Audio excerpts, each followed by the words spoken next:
Mary said something about a relative of hers that didn't know anything about heaven.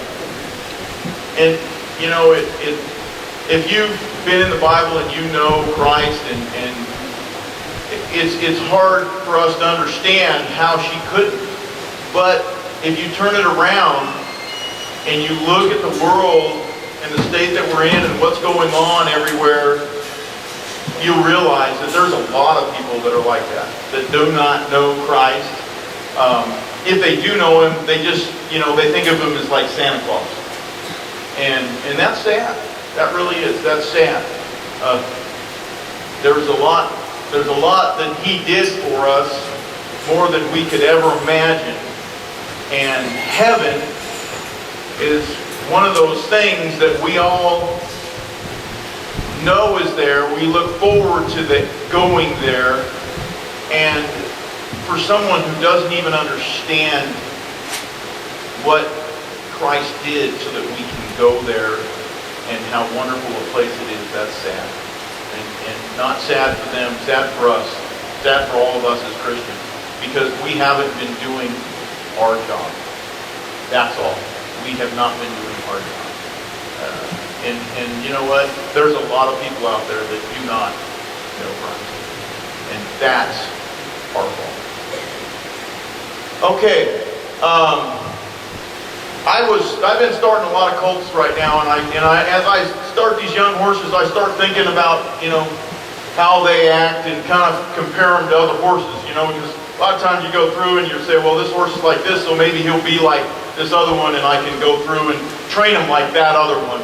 And as I was training, I remember I've been riding that little yellow horse, that 2-year-old, and I preached on him a couple times, and he reminded me of this one horse that we raised. We bred a Badger Starlight mare to a horse called New Cash, who was a great big, just a fantastic horse in the reining cow horse industry. He had won the Snaffle Bit Maturity. He's done a lot of stuff. His baby's done a lot of stuff. And so we went and we bred this mare to him, and we had just a fantastic colt. This colt came out, and I started training him as a long yearling. I put about 6 months on him, and everything that I did, he just picked it up and went with it. It didn't matter what it was. It's just like I was starting to do this, he'd do that. I started to go work cow, he'd go work the cow, just like he'd been doing it all his life. And it was funny because I don't remember this horse very often. And I don't remember this horse because most horses are memorable because they've done something against you. You've had a fight with him over this, or you've had to do something over that. But this one just, he just was so reasonable. All the time, every time I got on him, he was just easy. I knew I could just go out and get him, jump on him, he's going to do what I needed him to do. I never really had to think too hard. I just it was one of those deals where I always say, don't plan out what you're going to do with the horse, wait and see what the horse is going to do with you, kind of a thing. Well, this horse is the opposite. You just say, okay, well, we're going to go work cows, and like I said, he worked cattle. We're going to go work on turnarounds, and he just start turning around. Well, I sold the horse as a 2-year-old with 6 months of training. I think they paid, or people bought him for like $7,500, but that's not the story. The story, or the rest of the story, I guess, is about the stallion, the daddy. After I sold this colt, I had talked to some people about New Cash, and I didn't know a lot about him. I knew what his record was, but I didn't really know much about his background. And a guy named Teddy Robinson is the guy that trained him. And Teddy, when he first started, he was a team roper, and he started to get into reining cow horse stuff. And he had a client that was like kind of telling him, hey, I want you to get me a good reining cow horse. Go out and find me a good reining cow horse so we can go take him to Snaffle Bit Church. And so Teddy found this horse, and it was the son of Colonel Freckles and out of their own daughter, Newbar. And he bought it, and they paid a pretty good penny for it. I mean, it wasn't a cheap horse. And he started training this horse. Well, as he started training this horse did nothing. I mean, this horse, you've got certain goals when you're training for a Snaffle Bit Maturity. Snaffle Bit Maturity is a 3-year-old competition It's a world championship. There's $100,000 on the line to win it. And the entry fees are $2,000 or $3,000 depending on what all you enter. So, I mean, it's not a little deal. And as you go, you've got little steps where you gauge your horses as a trainer. And if that horse doesn't pass those steps, pretty soon after a few of them, you're saying, well, this horse ain't going to work. And I can't waste my time, and I got to get another one, or I got to go to something else. Well, Teddy didn't do that. He kept going through, and every time he could reach a step and he was supposed to be there, that horse wasn't there. And he just said, I'm going to keep going anyway. And I don't know, it was because, he didn't want to, let down his client, or if he was worried he was going to lose his client because he made him buy this horse. But whatever the case may be, he just kept pushing and kept going. And that horse didn't do anything he was supposed to do, all the way up until 6 months before the snaffle bit maturity. Now, this is 1987 snaffle bit maturity. He takes that horse into there, and he wins the whole thing. That horse came to the game, and he just did everything he was supposed to do. And Teddy never gave up on him. He said, for whatever reason, I can't tell you why, but he just never gave up on him. And that's a true story. But there's more to the story than that. The cool thing is, not only did that horse win the snaffle bit maturity, but that horse has more babies that have won the snaffle bit maturity than any other horse ever. He, in 1995, in 1996, and in 1997, had 3 babies that won the snaffle bit maturity. And you know what? The cool thing is, you know who won all those snaffle bit maturities? Who was riding that horse? It was Teddy Roberts. He never gave up, and he just kept going. And you know what? He was rewarded for what he did. And it's cool to look back at a horse like that. I mean, it's hard for us to understand, but it's cool to look back and hear history like that. But for me to do it, I don't know if I could have. Because here's a horse that's a dud. He's a dud. He's not going to be worth anything. Everybody knows he's not going to be worth anything. Everybody told Teddy he's not going to be worth anything, but he went ahead and he continued to train and move forward as best he could. Just move forward as best he could. He didn't put too much pressure on him. He didn't beat him up. He didn't do anything stupid. He just kept moving forward thinking, okay, well, he's going to come to the game or we're not going to go to the game, basically. And he came to the game.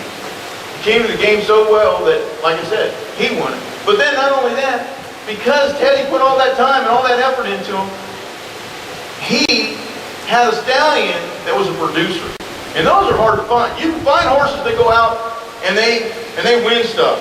But usually, they don't produce stuff. And this one not only won, but he produced. And it was an amazing thing. But it all goes back to one thing, as simple as this. That horse was worthless to start with. And in anyone else's hands, they would have said he was worthless and he would have been turned out and done nothing with. You're a fantastic stallion like that. Should have, in a trainer that had 10 horses, would have never made it anywhere.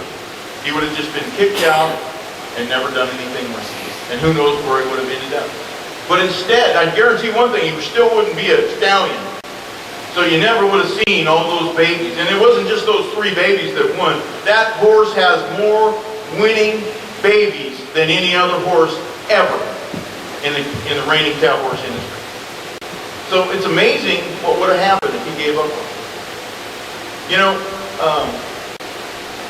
when Christ came to this world, he came for people just like that stallion that would have gotten overlooked, that would have been forgotten. And I can't tell you how important it is that we do not forget anyone, no matter who they are. Mary brought that up about her is it your niece? Yeah, about her niece. And I'm really happy she did, because that's exactly where I wanted to go today. That's exactly where God was leading me today, is that we can't forget people like that. And there's people out there, there's people in this church that I bet had been forgotten until they started coming to this church.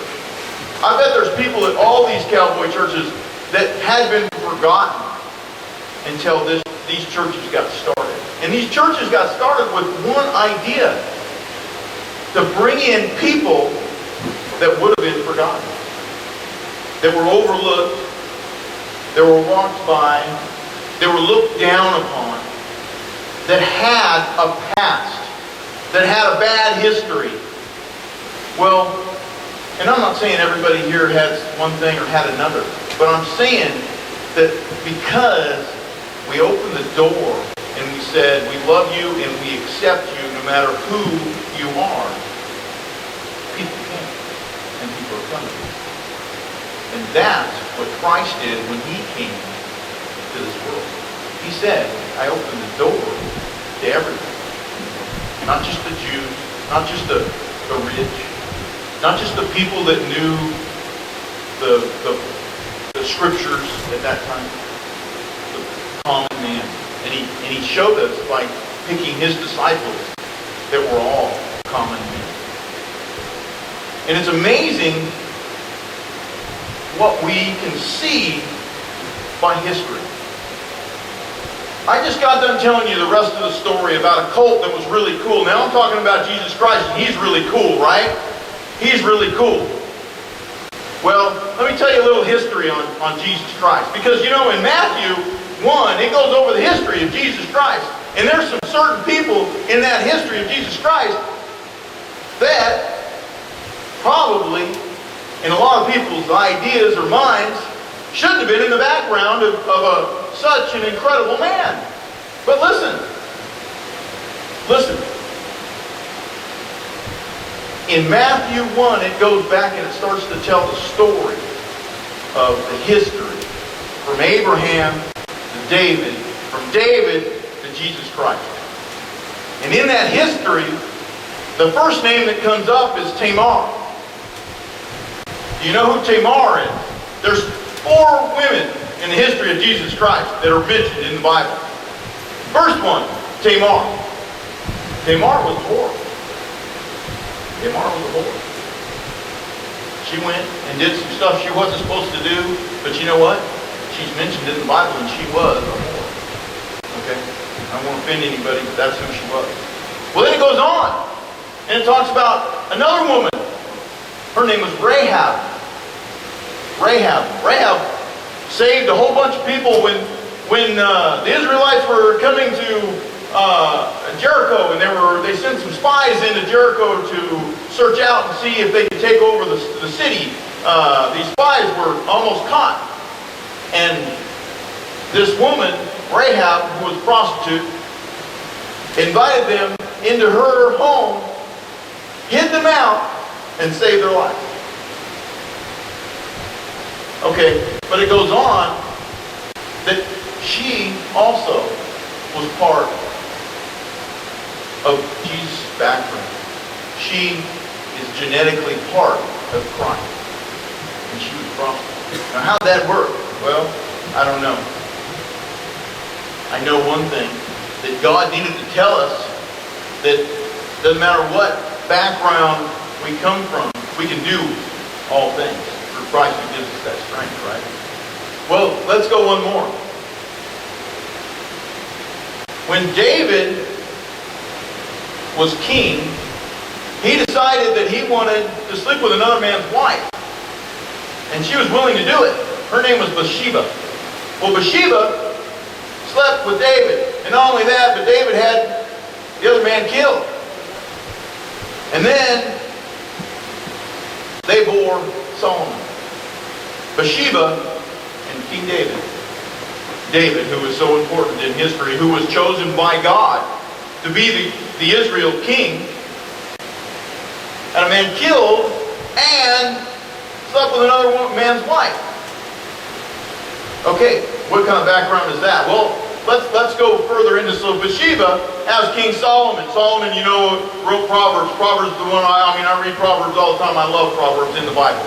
But it's amazing if you read the background and you say, wow. So what does that tell us? It tells us that God said all men, all people are being accepted. It doesn't matter who or what your background is. It doesn't matter what history, what your past is. God wants you. It doesn't matter how you've been or what you've done. God wants you. It There's no limitations on His love. None whatsoever. And I'll tell you why I'm going over this, because in our core values, when we first started this church, love and acceptance is the last core value. Let me just go through it, because the last 5 weeks we've been talking about core values. The first one that I talked about was the Lord's Word, which is the Bible. The second one we talked about was evangelism cowboy style, which is what we were doing the other week when we had that team rope in here. And we talked about that. We talked about prayer, which is very, very important. And we talked about family. And now we're talking about love and acceptance. And it says, we love and accept everyone for who they are. And then underneath that, it says John 3:16.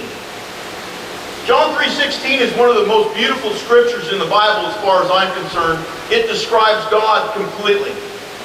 It says, for God so loved the world that He gave His only Son, so that whoever believes in Him shall not perish, but have eternal life. That's an incredible thing. You give your only Son so that we can all live. That's amazing. That is truly amazing. And if you want to read the history that I just read to you, go to Matthew 1, and the whole first chapter talks about the history of Jesus Christ, and how He goes back in the line all the way back to Abraham. But then in Matthew, it says something that's very important. Jesus Christ comes and He says something to everyone. They ask Him, what's the greatest of the commands that you gave us, that God gave us, the 10 Commandments? He says, and hear this, most important command, love the Lord your God with all your heart, soul, and mind. And then He goes on, He says, second most important is similar. Love your neighbor as much as you love yourself. Love your neighbor as much as you love yourself. So now we're talking about love and acceptance. And that's all well and good, and it's easy to love people, right? You know, I mean, that's easy. That's not that hard, is it? Well, let me put a little twist on it. In Luke 6:32, Jesus says this. He says, do you think you deserve credit for merely loving those who love you? Even the godless do that. Even the godless can love someone who loves them. But can you love someone who does not love you? Who does not show you any respect? Who does not care that you're trying to explain or to show them Christ's love? You got to do it anyway. And that's what being a Christian is about. We don't leave anyone behind. No matter what happens, we cannot, as Christians, leave anyone behind. So, the question I'm asking here today, what kind of heaven do you want to see? One with every one of your friends and everybody that you know in? Or do you want to go up there all by yourself? Because I know when I go to a party, I want it to be as big and as fun as it possibly can be. So I'm asking you today, who have you invited to the party? Have you invited yourself? Are you invited to the party? Because if you haven't done that yet, that's the first step. The first step is to have Christ in here. Because you know what it says in the Bible, and I said it earlier, and I said it a bunch, I guess, is that all things are possible through Christ who gives us strength and the power. Well, if you don't have that strength or the power, you're never going to be able to do the things He needs you to do. So today, if the very first step, you got to ask Christ into your heart. And if you haven't done that, I'm going to do that right now, and you can follow me in a prayer, and you can do that. Dear Lord, I know that I fall short. I know that I can't do the things that need to happen unless I have you inside my heart. So today, dear Lord, I'm asking you to come into my heart, to lead, guide, and direct me to do what you need me to do each and every day. Show me the way. Show me the way to heaven, and show me how to bring others. Because that, most of all, is on my mind. In Jesus Christ's name, I pray. Amen.